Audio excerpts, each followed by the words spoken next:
বিসমিল্লাহির রহমানির রহিম। মাননীয় সভাপতি,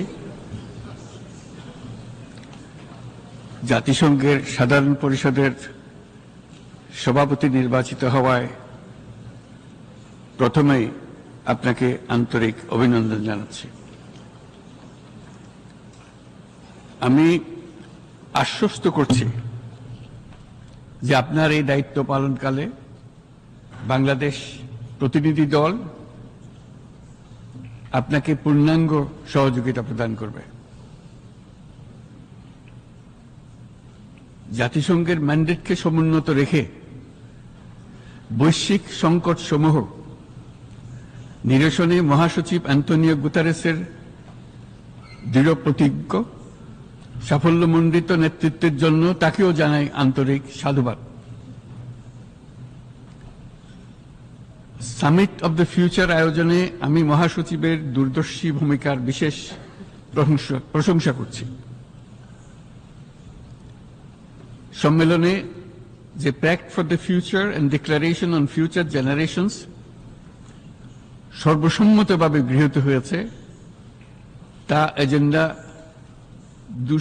2030 পরবর্তী বৈশ্বিক উন্নয়ন কর্মপন্থা নির্ধারণে বিশেষ সহায়ক হবে বলে আমি মনে করি। বাংলাদেশ বিশ্বাস করে যে এই সম্মেলনের অর্জন বৈশ্বিক সমৃদ্ধি অর্জনের জন্য আমাদের সবার অভিপ্রায় ও সহযোগিতা কাঠামো প্রণয়নে দিক নির্দেশক হিসেবে কাজ করবে। এই জুলাই আগস্ট মাসে বাংলাদেশে যে যুগান্তকারী পরিবর্তন সংগঠিত হয়েছে তার প্রেক্ষিতেই আজ আমি বিশ্ব সম্প্রদায়ের এই মহান সংসদে উপস্থিত হতে পেরেছি। আমাদের গণমানুষের, বিশেষ করে তরুণ সমাজের অফুরন্ত শক্তি আমাদের বিদ্যমান রাষ্ট্র কাঠামো ও প্রাতিষ্ঠানিক আয়োজনগুলো আমূল রূপান্তরের এক নতুন সম্ভাবনার দ্বার উন্মোচন করেছে। আমাদের ছাত্র ও যুব সমাজের আন্দোলন প্রথম দিকে মূলত ছিল বৈষম্য বিরোধী আন্দোলন, পর্যায়ক্রমে তা গণ আন্দোলনের রূপ নিয়েছে। এরপর সারা পৃথিবী অবাক বিস্ময়ে দেখেছে কিভাবে সমগ্র বাংলাদেশের মানুষ একনায়কতন্ত্র, নিপীড়ন, বৈষম্য, অবিচার ও দুর্নীতির বিরুদ্ধে রাজপথ ও সামাজিক যোগাযোগের মাধ্যমে দৃঢ়ভাবে রুখে দাঁড়িয়েছিল। আমাদের ছাত্র জনতা তাদের অদম্য সংকল্প ও প্রত্যয়ের মাধ্যমে একটি স্বৈরাচারী ও অগণতান্ত্রিক শাসন ব্যবস্থা থেকে আমাদের মুক্তি এনে দিয়েছে। তাদের এই সংকল্পের মধ্যেই আমাদের দেশের ভবিষ্যৎ নিহিত।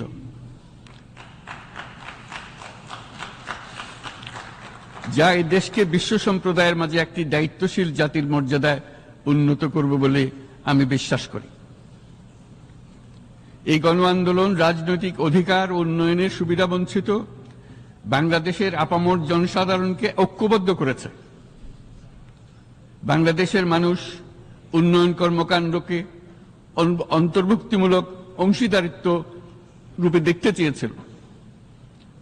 আমাদের জনগণ একটা ন্যায্য, অন্তর্ভুক্তিমূলক ও কার্যকর গণতন্ত্রের জন্য লড়াই করেছে, যার জন্য আমাদের নতুন প্রজন্ম জীবন উৎসর্গ করেছে। আমাদের এই তরুণীরা যে প্রজ্ঞা, সাহস ও প্রত্যয় দেখিয়েছে তা আমাদের অভিভূত করেছে, সারা বিশ্ববাসীকে অভিভূত করেছে। বন্দুকের গুলি উপেক্ষা করে বুক পেতে দাঁড়িয়ে গিয়েছিল আমাদের এই তরুণরা।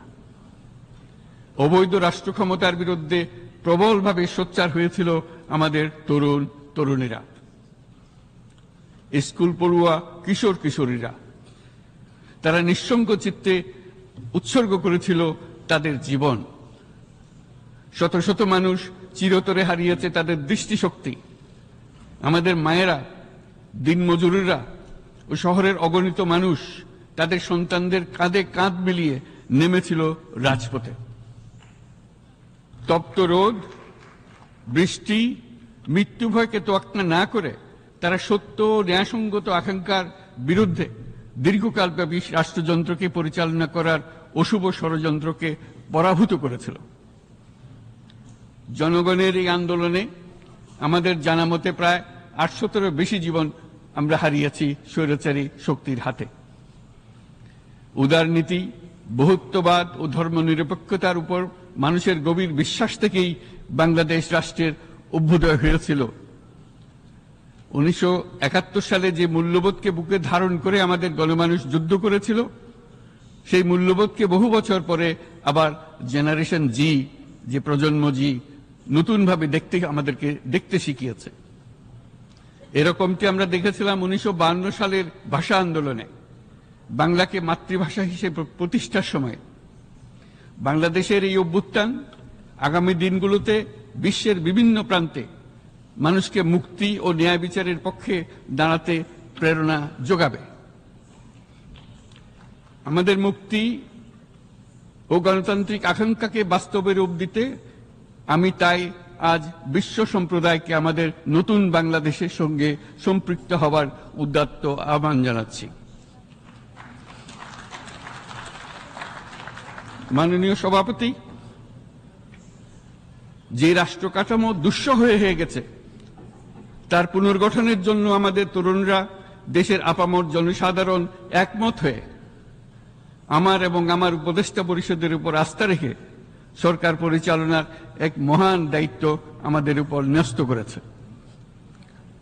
এই দায়িত্ব গ্রহণের পর আমরা গভীর বিস্ময় ও হতাশার সঙ্গে মুখোমুখিভাবে দেখতে পাচ্ছি কিভাবে সর্বগ্রাসী দুর্নীতি একটি কার্যকর গণতান্ত্রিক ব্যবস্থাকে ধ্বংসস্তূপে পরিণত করেছে, কিভাবে রাষ্ট্রের মূল প্রতিষ্ঠানগুলোকে নির্মমভাবে দলীয়করণের আবর্তে বন্দী করে রাখা হয়েছিল, কিভাবে জনগণের অর্থকে লুটপাট করা হয়েছিল, কিভাবে একটি বিশেষ স্বার্থান্বেষী গোষ্ঠী সমস্ত ব্যবসা বাণিজ্যকে অন্যায়ভাবে নিজেদের হাতে কুক্ষিগত করে দেশের সম্পদ অবাধে বিদেশে পাচার করে দিয়েছে। এক কথায়, কিভাবে প্রত্যেকটি পর্যায়ে ন্যায়, নীতি ও নৈতিকতা অদৃশ্য হয়ে গিয়েছিল। এরকম এক অবস্থার দেশকে পুনর্গঠন এবং জনগণের কাঙ্ক্ষিত রাষ্ট্র ব্যবস্থা প্রতিষ্ঠিত করার জন্য আমাদের উপর দায়িত্ব প্রদান করা হয়েছে।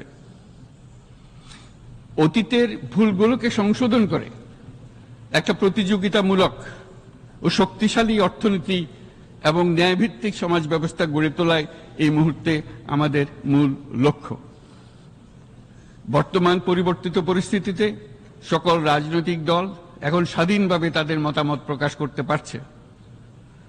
যে সব ব্যক্তি বা প্রতিষ্ঠান রাষ্ট্রীয় কাজ ও সিদ্ধান্ত গ্রহণ করার প্রক্রিয়ায় সম্পৃক্ত, তাদের প্রত্যেকের জবাবদিহিতা নিশ্চিত করাই আমাদের অগ্রাধিকার।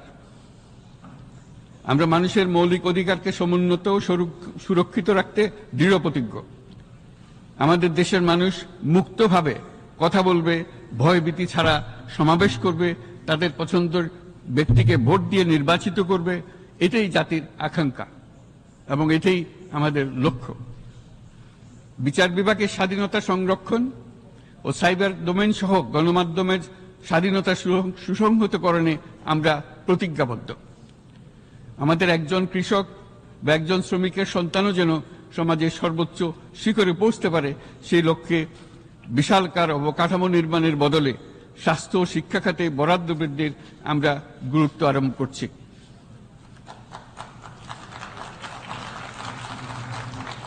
রাষ্ট্র ব্যবস্থার সকল পর্যায়ে সুশাসন ফিরিয়ে আনাই আমাদের অভীষ্ট।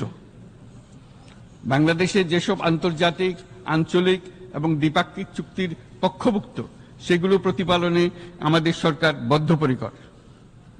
জাতিসংঘ সহ বহুপাক্ষিক বিশ্ব কাঠামোতে বাংলাদেশের সক্রিয় অংশগ্রহণ ও অবদান অব্যাহত থাকবে। পারস্পরিক শ্রদ্ধাবোধ, মর্যাদা ও স্বার্থরক্ষণের ভিত্তিতে বাংলাদেশ বিশ্বের সকল রাষ্ট্রের সাথে বন্ধুত্বপূর্ণ সম্পর্ক বজায় রাখবে।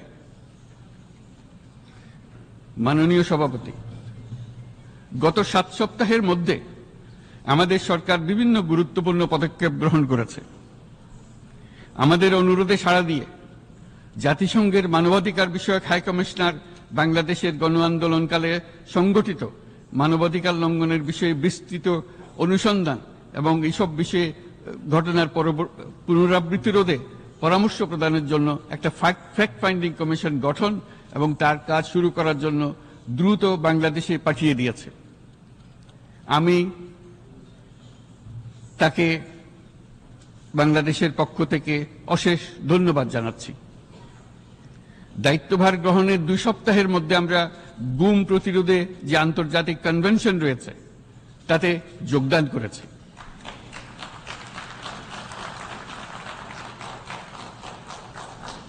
এর আশু বাস্তবায়নের জন্য প্রয়োজনীয় দেশীয় আইন ও বিধি প্রণয়নে আমরা এখন প্রক্রিয়া শুরু করেছি। বাংলাদেশে গত 1.5 দশকে যে সমস্ত গুমের অভিযোগ রয়েছে সেগুলো তদন্ত করার জন্য একটি তদন্ত কমিশন এই মুহূর্তে কর্মরত আছে।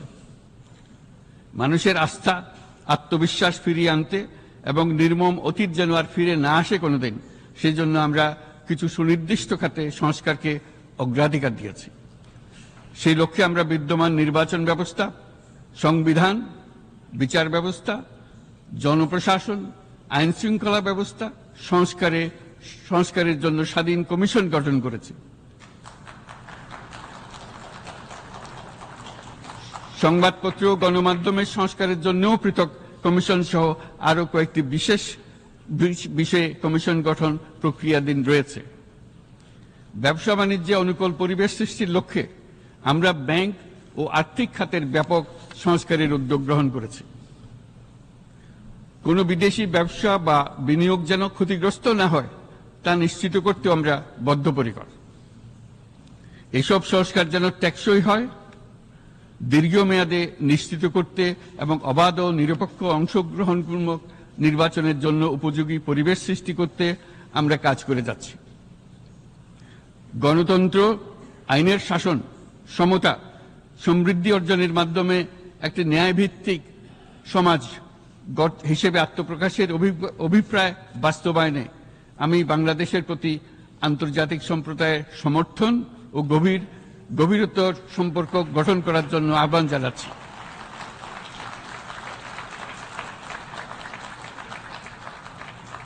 মাননীয় সভাপতি, বাংলাদেশ মনে করে যে শান্তি রক্ষা ও সংঘাত মোকাবেলা জনগণের সমৃদ্ধি নিশ্চিত করার মূল চালিকা শক্তি। সাম্প্রতিক বিপ্লবকালে আমাদের ইতিহাসের সবচেয়ে কঠিনতম সময়ে জনগণের মুক্তির আকাঙ্ক্ষা পূরণে তাদের পাশে দৃঢ়ভাবে দাঁড়িয়ে আমাদের সাহসী সশস্ত্র বাহিনী সমূহ আরও একবার শান্তির প্রতি তাদের অঙ্গীকার প্রমাণ করেছে।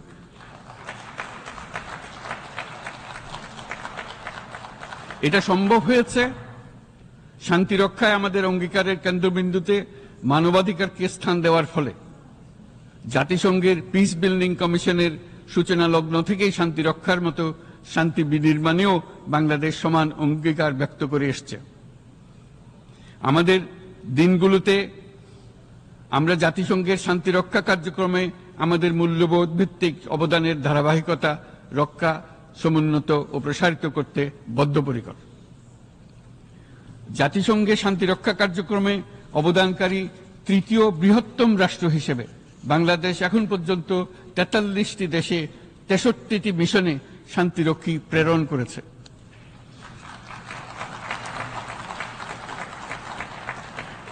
বসনিয়া থেকে শুরু করে কঙ্গো পর্যন্ত বিশ্বের বিভিন্ন প্রান্তে এসব মিশনে দায়িত্ব পালনকালে 168 জন বাংলাদেশি শান্তিরক্ষী নিজেদের জীবন বিসর্জন দিয়েছে। আমরা আশা করি যে কোনো অবস্থায় নানা প্রতিকূলতা সত্ত্বেও জাতিসংঘের ভবিষ্যৎ শান্তিরক্ষী কার্যক্রমগুলোতে বাংলাদেশের প্রতিরক্ষা বাহিনীর সদস্যরা একইভাবে অবদান রাখার সুযোগ পাবে।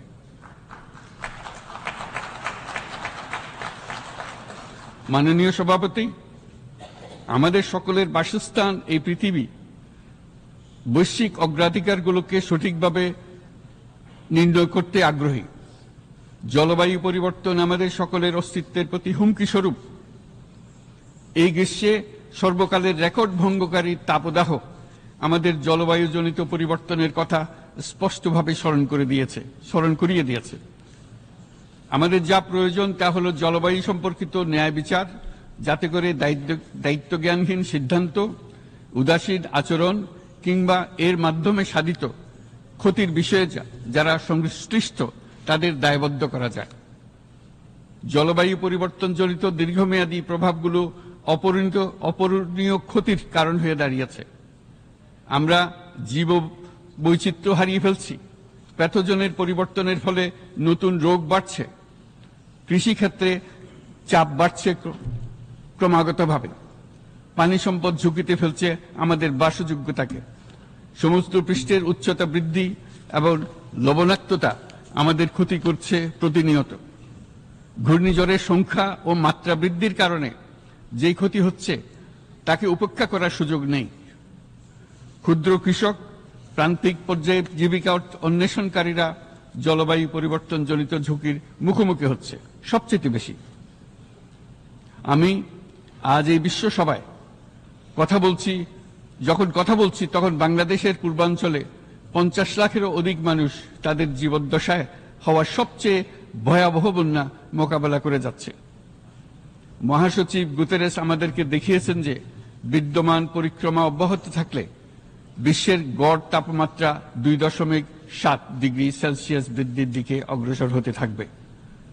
তাই বাংলাদেশের মতো জলবায়ু ঝুঁকিতে থাকা দেশগুলোতে অভিযোজনের জন্য ব্যাপক বিনিয়োগের আহ্বান জানাচ্ছি।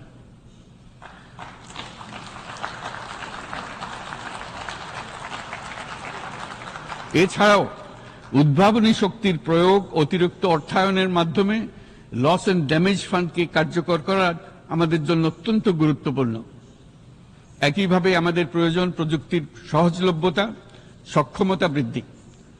নির্দিষ্ট করে বললে আমাদের দরকার জীবন রক্ষাকারী প্রযুক্তি, বিশেষত কৃষি, পানি এবং জনস্বাস্থ্য খাতে, যেখানে ক্ষুদ্র ক্ষুদ্র উদ্ভাবন এবং সমাধানসমূহ ঝুঁকিতে থাকা জনগোষ্ঠীকে রক্ষা করতে পারে। জলবায়ু সংকটের মোকাবেলা এবং বৈশ্বিক অর্থনীতি সুসংহতকরণে আমাদের যুগপৎভাবে কাজ করতে হবে। বিশ্ব সম্প্রদায় এখন কার্বন মুক্ত পৃথিবী গড়ে তুলতে মনোযোগী হচ্ছে। বিশ্বের অধিকাংশ মানুষকে এই ধরনের পরিবর্তনের সুফলভোগী করতে হলে নেট জিরো পৃথিবীর দিকে আমাদেরকে অগ্রসর হতে হবে। বাংলাদেশের মতো দেশগুলোকে সাথে নিয়ে যেতে হবে। তা না হলে পারস্পরিক দায়িত্ববোধের মাধ্যমে পারস্পরিক সমৃদ্ধি অর্জনে আমাদের সার্বজনীন অঙ্গীকার পূরণে পিছিয়ে পড়ব আমরা। এই ক্ষেত্রে আমি বিশ্বাস করি সমগ্র বিশ্ব একসাথে 3-0 লক্ষ্য অর্জনের ধারণা বিবেচনা করে দেখতে পারে, যার মাধ্যমে আমরা শূন্য দারিদ্র্য, শূন্য বেকারত্ব এবং শূন্য নেট কার্বন নিঃসরণ অর্জন করতে পারি। যেখানে পৃথিবীর প্রতিটি তরুণ তরুণী চাকরি প্রার্থী না হয়ে বরং উদ্যোক্তা হিসেবে নিজেকে প্রতিষ্ঠিত করার সুযোগ পাবে। তারা যেন এই সম্পদের সীমাবদ্ধতা সত্ত্বেও নিজ নিজ সৃজনশীলতার বিকাশ করতে পারে, যেখানে একটি ব্যবসায়িক উদ্যোগ সামাজিক সুফল, অর্থনৈতিক মুনাফা এবং প্রকৃতির প্রতি দায়িত্বশীলতার মধ্যে একটি চমৎকার ভারসাম্য আনতে পারে, যেখানে সামাজিক ব্যবসার মাধ্যমে যে কোনো ব্যক্তি ভোগবাদী জীবনধারা থেকে উত্তরণ করে সামাজিক ও অর্থনৈতিক পরিবর্তনের সৃজনশীল শক্তি হিসেবে নিজেকে প্রতিষ্ঠিত করতে পারে।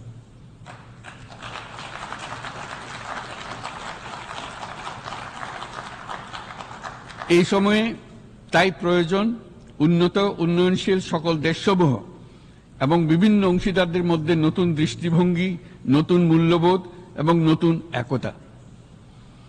সামগ্রিকভাবে এই লক্ষ্য অর্জনে জাতিসংঘ ব্যবস্থা, জাতীয় আঞ্চলিক পর্যায়ে সরকারসমূহ, সকল ব্যবসা প্রতিষ্ঠান, বেসরকারি অংশীজন এবং দাতব্য সংস্থাগুলোকে একসঙ্গে কাজ করতে হবে। আমাদের অর্থনৈতিক কাঠামোতে সামাজিক ব্যবসাকে স্থান দিলেই নিচের অর্ধেকাংশ মানুষের জীবনে তা বিরাট পরিবর্তন আনতে পারে।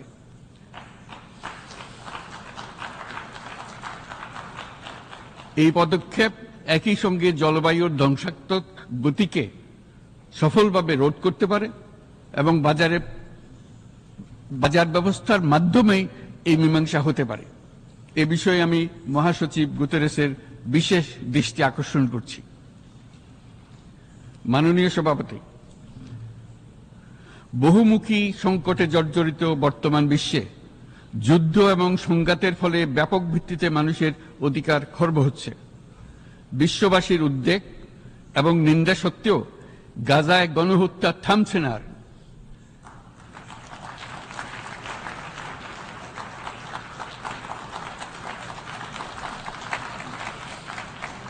ফিলিস্তিনের মতো বিদ্যমান বাস্তবতা কেবল আরব কিংবা মুসলমানদের জন্যই উদ্বেগজনক নয়, বরং তা সমগ্র মানব জাতির জন্যই উদ্বেগের বিষয়।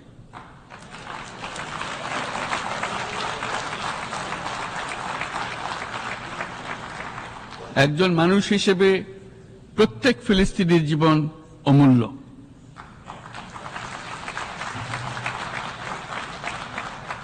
ফিলিস্তিনের জনগণের বিরুদ্ধে যে মানবতা বিরোধী অপরাধ হচ্ছে তার জন্য সংশ্লিষ্ট সকলকে দায়বদ্ধ করতে হবে।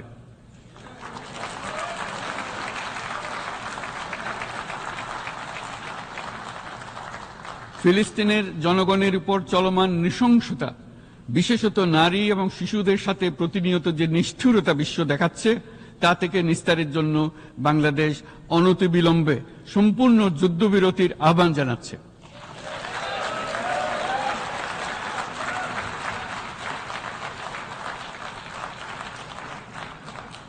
দ্বিরাষ্ট্রভিত্তিক সমাধানেই মধ্যপ্রাচ্যে টেকসই শান্তি আনতে পারবে। তাই জাতিসংঘ সহ আন্তর্জাতিক সম্প্রদায়ের সকলকে এর বাস্তবায়নের জন্য এখনই উদ্যোগ নিতে আহ্বান জানাচ্ছি।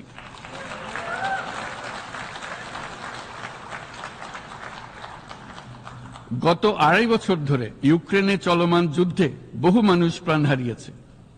এই যুদ্ধের প্রভাব সর্বব্যাপী, এমনকি বাংলাদেশের অর্থনীতিতেও এর নেতিবাচক প্রভাব আমরা অনুভব করছি।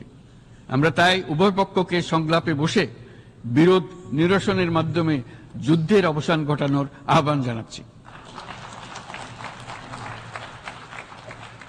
মাননীয় সভাপতি, বাংলাদেশ গত 7 বছর যাবৎ মিয়ানমার হতে আগত 12 লাখেরও বেশি রোহিঙ্গাদের মানবিক কারণে আশ্রয় দিয়ে আসছে।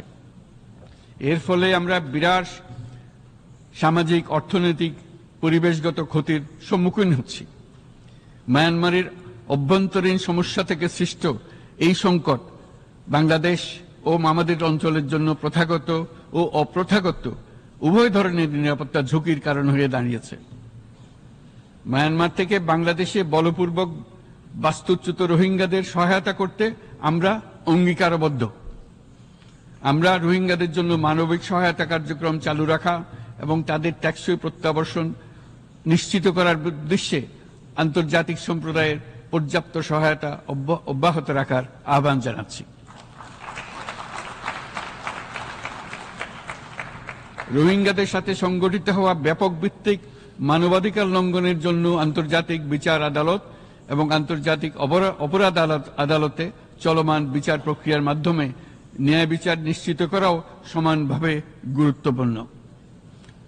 রোহিঙ্গারা যাতে নিজ দেশে স্বাধীন এবং মর্যাদাপূর্ণ জীবন যাপন করতে পারে, সেই লক্ষ্যে অনুকূল পরিবেশ তৈরিতে জাতিসংঘ অন্যান্য আন্তর্জাতিক প্রতিষ্ঠানের ধারাবাহিক প্রচেষ্টার প্রশংসা দাবিদার। এই লক্ষ্যে রোহিঙ্গারা যাতে পর্যাপ্ত নিরাপত্তা ও অধিকার নিশ্চিত করে তাদের নিজ ভূমি রাখাইনে ফিরে যেতে পারে, তার পথ সুগম করা অত্যন্ত দরকার। মিয়ানমারে প্রতিনিয়ত পরিবর্তনশীল অবস্থা বিবেচনা রেখে বাংলাদেশ আন্তর্জাতিক সম্প্রদায়ের সাথে একযোগে রোহিঙ্গাদের নিজ দেশে মর্যাদাপূর্ণ টেকসই প্রত্যাবর্তনের জন্য পরিবেশ সৃষ্টিতে কাজ করতে প্রস্তুত।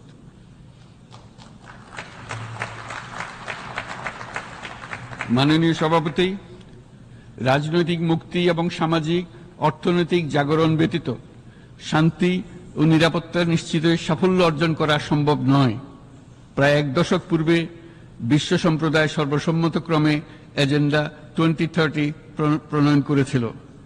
আমরা সবাই আমাদের সামষ্টিক আকাঙ্ক্ষা ও বিশ্বাস অর্পণ করেছি এই সার্বজনীন টেকসই উন্নয়ন অভিষ্টগুলো অর্জনে। সার্বিকভাবে মাত্র 17% ও কম লক্ষ্যমাত্রা অর্জন হয়েছে। স্পষ্টতই এই ক্ষেত্রে অনেক উন্নয়নশীল রাষ্ট্র আরো পিছিয়ে আছে।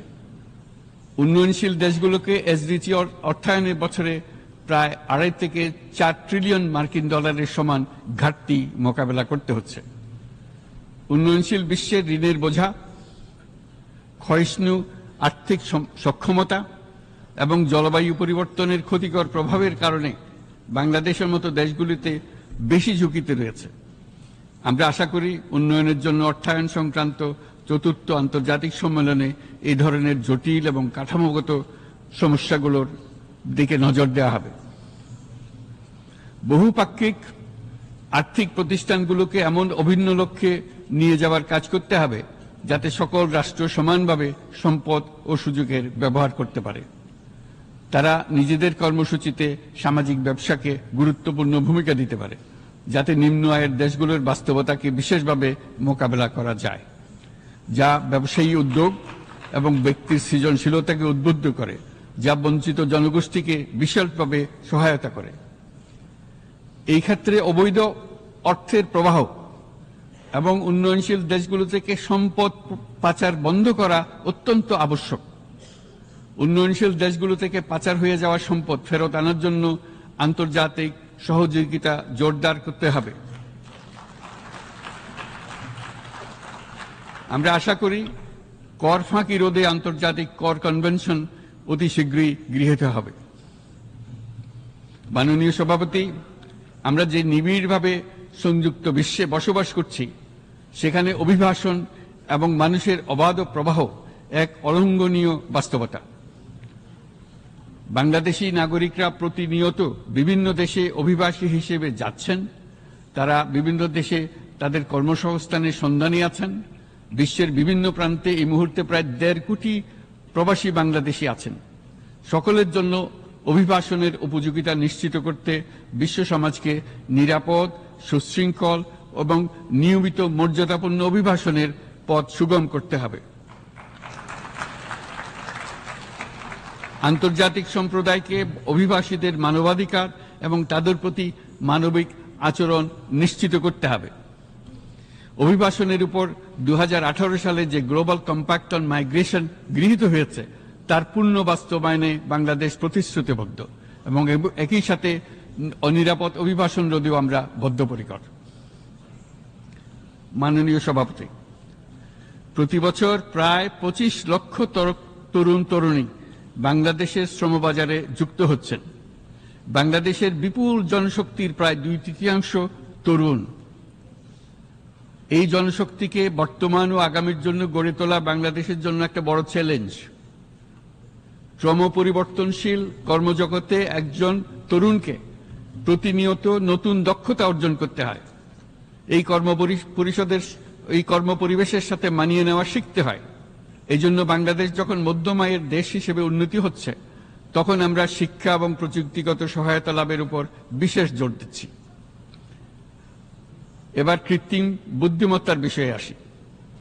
কৃত্রিম বুদ্ধিমত্তার অভাবনীয় বিকাশ এবং এর বহুমাত্রিক প্রয়োগে বাংলাদেশ বিশেষভাবে আগ্রহী।